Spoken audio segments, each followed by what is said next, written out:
Во период од 3 години, 2 тешки операции. Лекарите 2 пати му трансплантирале матични клетки на Трајче Пендаровски, за тој да ја победи хроничната леукемија. После првата операција, болеста повторно му се вратила. Откако ја добил дијагнозата, животот целосно му се променил. Не можеш да ги работиш, ти работиш да си ги работи. Ја бев хиперактивен, работев многу.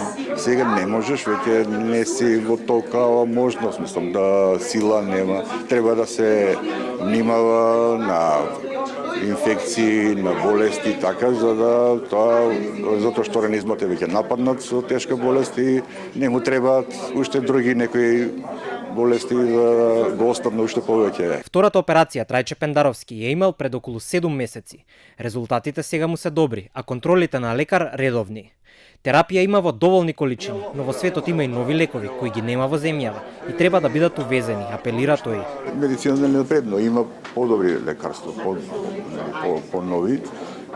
Затоа беше некој апел да и од Сдруженијата борба со Сдруженијава борка да се што побрзо тие нови лекарства да се донесат овдека. Болестите на крвта се тешки, а бројот на пациенти во Македонија расте, предупредуваат докторите.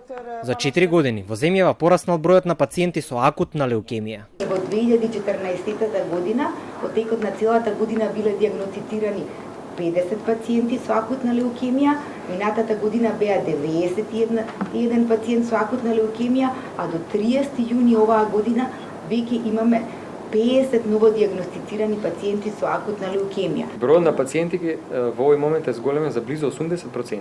Сега не зборам само за хематолошките, зборам за сите онколошки пациенти. Терапија има за сите пациенти со хематолошки заболувања, уверуваат надлежните. Министерот Филипче најави законски измени за да се промени позитивната листа на лекови, а се пофали дека веќе е увезена нова терапија која досега ја немало во земјава.